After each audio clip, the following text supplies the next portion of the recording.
If this is your first time here, hello, my name is Amy. I have my channel focused on lifestyle, decor, and beauty. But today we're going to be doing a story time about how I saved a kitten's life twice. So, this all happened about a few months ago, and backstory, my husband and I do not know the first thing about cats. So here we go. A few months ago, obviously pretty cold. We live in Missouri. If you guys have been with me for a second, you know that we just moved, and I'm pretty new. I'm not pretty new. I'm extremely new to living this rural town lifestyle. So one night, it was pretty late at night, my husband hears this noise, goes into the basement, and he's like looking, like he thinks like this cat has to be like inside of our home, you know what I mean? Like in the piping, I don't know. So he figures out that, you know, on the side of your home, there's normally like small windows where like you would see into the basement, and then right there, and it like goes down. So things get stuck in there, normally like leaves, I guess animals. So he peeks down and he sees this little kitten. Well, I get excited because it's little and it's a baby. Literally, you guys, found out that this kitten and the one I'll show you in a second, they were just born literally like 2 weeks old, like just opened their eyes, like little bitty. Just one, just found one. Like it was stuck in there, it was crying, so that's how Jake heard it. So he picks it up, he gives it to me. I'll post a picture here if you guys want to see.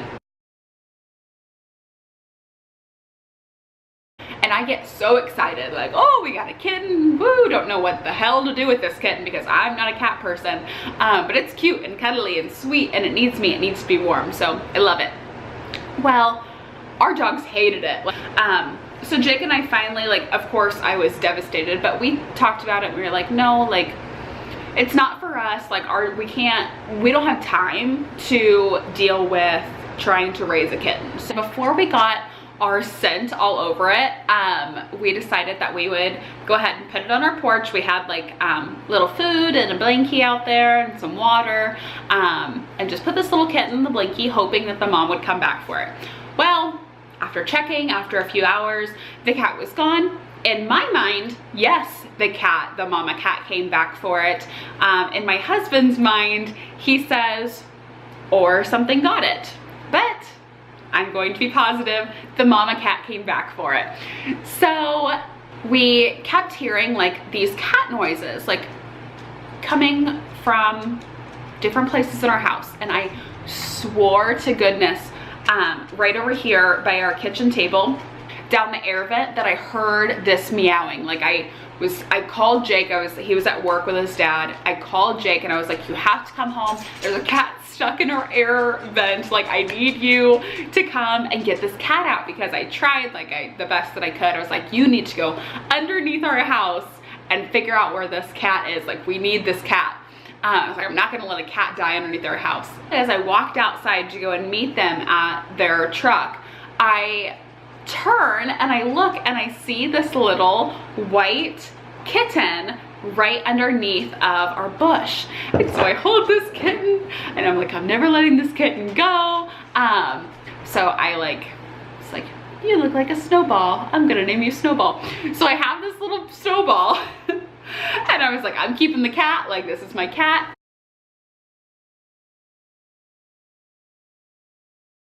So thank goodness we have a side shop to our house. You can fit like 2 or 3 cars in there. Jake like welds out there, all that good stuff. So we take the dog kennel that we no longer need and we take it out there. I end up going to this little farm and home store in the closest town nearby. And I get everything you possibly need for this kitten. Literally 2 weeks old, so I had to bottle feed her, all this good stuff. Well, I learned a lot in a very, very short period of time.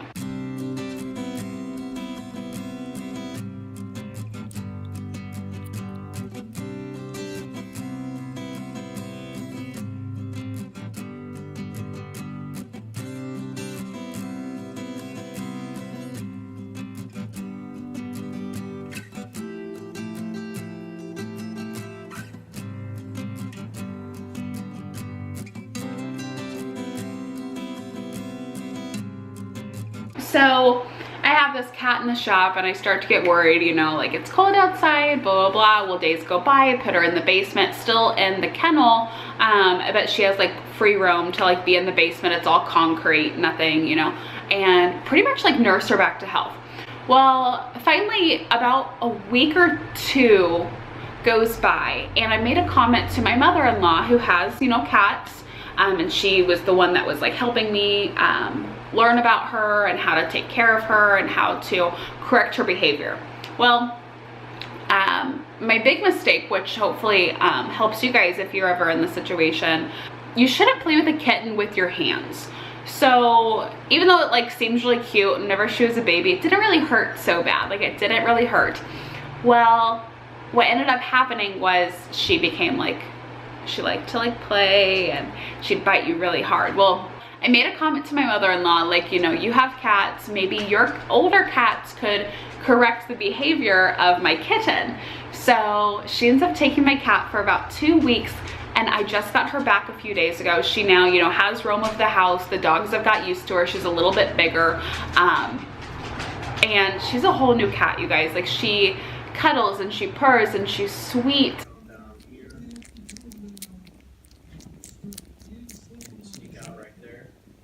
Literally saved this cat's life. She had worms galore. She had fleas, ear mites. You know, her mom had left her. And the only reason I didn't put her back outside was because with that first kitten, hopefully the mom came back for her or something else did. So I didn't want to take that chance again. You know, something told me like, this is supposed to be, you know, I'm supposed to have this cat. So now we're a cat family too. So you guys haven't got to see her yet. I will be sure to post some pictures for you. Hello, Snowball. You look beautiful. Hi. Oh, big yawn. Hi. You want to show how beautiful you are? Oh. I want to thank you guys so much for hanging out with me for this short little story time. I hope you have an amazing day and I look forward to seeing you in my next video. Bye.